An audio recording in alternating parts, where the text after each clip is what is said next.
Across the country, thousands of RVs are being dumped for prices dealers swore they'd never accept.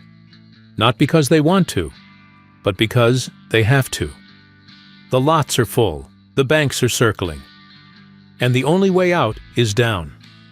Sticker prices mean nothing when the rig's been sitting for a year and floor plan interest is bleeding the business dry. This isn't a seasonal dip. It's a fire sale disguised as business as usual. Repossessions are piling up, auctions are setting new lows, and buyers who know where to look are walking away with rigs for less than wholesale. In this video, I'll show you exactly why dealers are slashing so deep, how to spot a real deal from a fake markdown, and where the next wave of inventory is about to hit hardest. If you're ready to cut through the noise and buy with power, now's your moment. Let's go! If you've driven past an RV lot lately, you've probably seen it. Price tags slashed, red clearance stickers on windshields, and rows of units that haven't moved in months. This isn't just a sales gimmick, it's survival. At the heart of this price collapse is floor plan financing, the loan system dealers use to stock their lots. Every rig on display isn't owned outright. It's financed, and the longer it sits unsold, the more it costs. Dealers pay monthly interest on every unsold unit, often running hundreds of dollars per rig. Multiply that by dozens or even hundreds of units, and you've got a financial pressure cooker. During the boom years of 2020 and 2021, it worked fine. Inventory flew off the lots faster than interest could pile up. Dealers expanded. Some took on more brands, bought more stock, even added new locations. But when demand slowed and interest rates climbed, that debt load turned from a tool into a trap. What used to be a manageable cost is now a financial chokehold. To make things worse, many of the rigs still sitting on lots were bought at peak pricing. Dealers paid top dollar to get them during the rush, assuming demand would hold. Now those same rigs are outdated, overbuilt, and overpriced. Holding on to them doesn't just cost money, it destroys value. Every month they sit, their resale value sinks, and lenders grow more nervous. That's why you're seeing RVs sold for what looks like a loss. In many cases, it is a loss. But for the dealer, selling at a loss is better than watching the inventory age into total dead weight. It's better to lose $10,000 on a unit than to lose $2,000 per month for another year and still have to slash it later. This financial pressure is breaking smaller dealers the fastest. Without a massive sales volume or deep credit lines, 1 or 2 bad quarters can mean curtains. That's why so many are cutting prices aggressively, even on like-new units. For them, moving stock quickly is the only way to stay ahead of the bank. The bottom line is simple. These aren't holiday discounts. They're stress signals. Dealers aren't trying to offer you a deal. They're trying to stay in business. And that desperation, that's leverage, if you know how to use it. With prices falling and markdowns everywhere, it's tempting to think every RV on a lot is a bargain. But not all discounts are created equal. In a crashing market, plenty of rigs are still overpriced, even with thousands slashed off the sticker. If you want a real below-wholesale deal, you need to know what to look for. First, ignore the MSRP. That number is pure fiction. It's a manufacturer's suggestion, not a reflection of actual market value. What matters is what similar units are actually selling for. And for that, you need tools. Sites like Black Book and J.D. Power give you wholesale estimates based on model year, condition, and features. That's your starting point, not the dealer's special price. Next, look at auction comps. Wholesale auctions are where dealers offload inventory fast, often at steep losses. These prices reflect the real floor of the market. If a 2022 fifth wheel is trading at auction for $36,000 and the dealer's asking $49,000, that's not a deal. It's a margin play. You can politely walk away. Then assess the unit itself. Is it new old stock? Has it sat for over 300 days? Look for the age tags on windshields or ask the dealer directly. The longer it's sat, the more eager they are to move it. Also, inspect for signs of weathering. sun-faded decals, cracking seals, low tire pressure. These are negotiation chips. You also need to factor in the hidden costs. Even a below-wholesale unit can become a financial trap if it needs immediate repairs.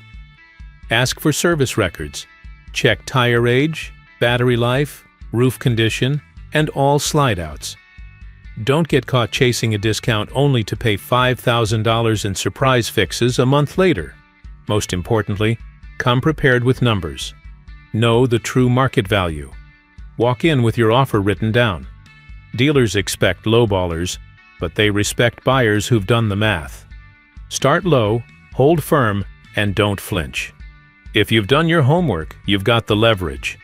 And never, ever get emotional. The minute you fall in love with a rig, you're on the back foot. Let logic drive the deal. When the math makes sense, you win. When it doesn't, walk. In this market, a below-wholesale deal isn't just possible.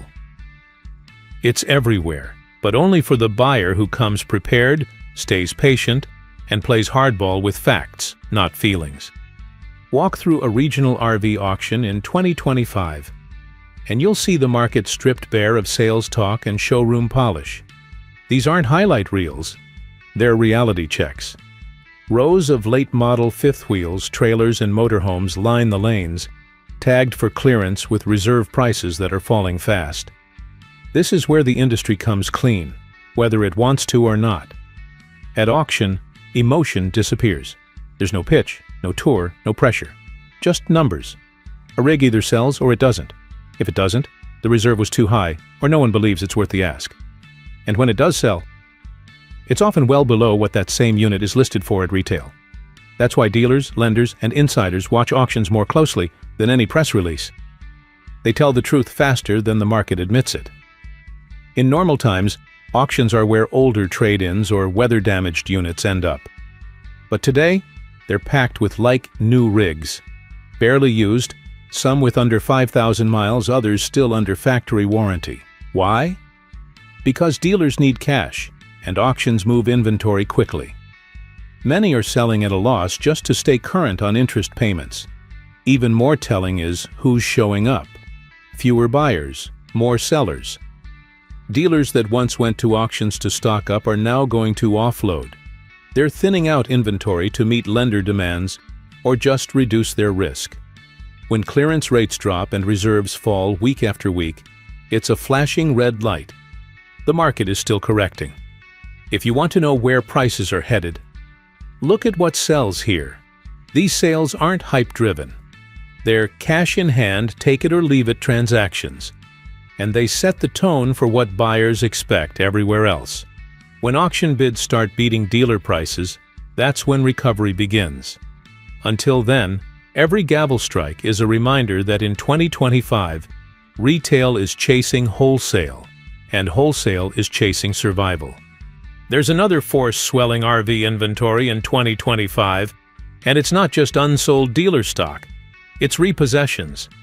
Thousands of rigs are being hauled from driveways, storage lots, and backyards across the country as owners fall behind on payments. This repo wave isn't just a side story. It's fueling the biggest used inventory surge the market's ever seen. It started quietly. Owners who financed heavily during the boom years of 2020-2022 are now underwater. High interest loans, rising insurance costs, and declining resale values have boxed them in. Many can't sell without taking a huge loss. And with household budgets tighter than ever, the missed payments are piling up. Lenders are acting fast.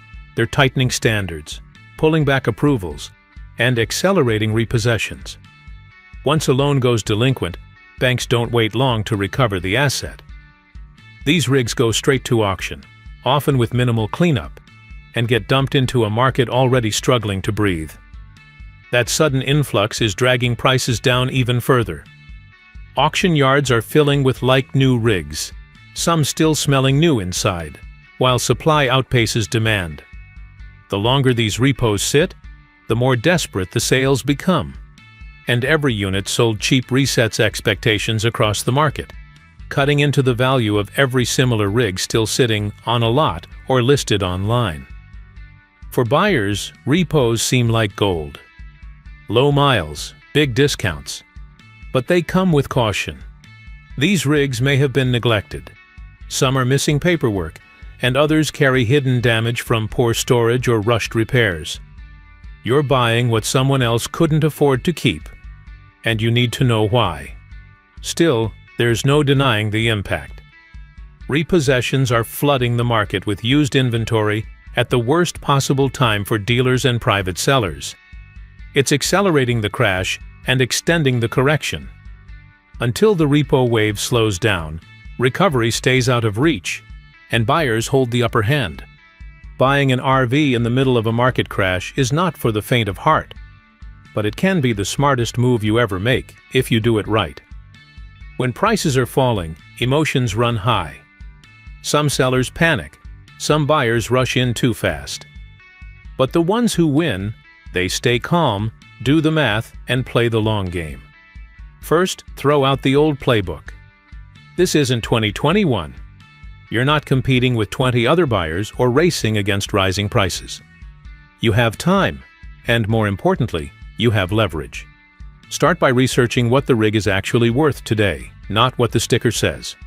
Use wholesale guides, recent auction results, and real listings that sold, not just those that sit online for weeks.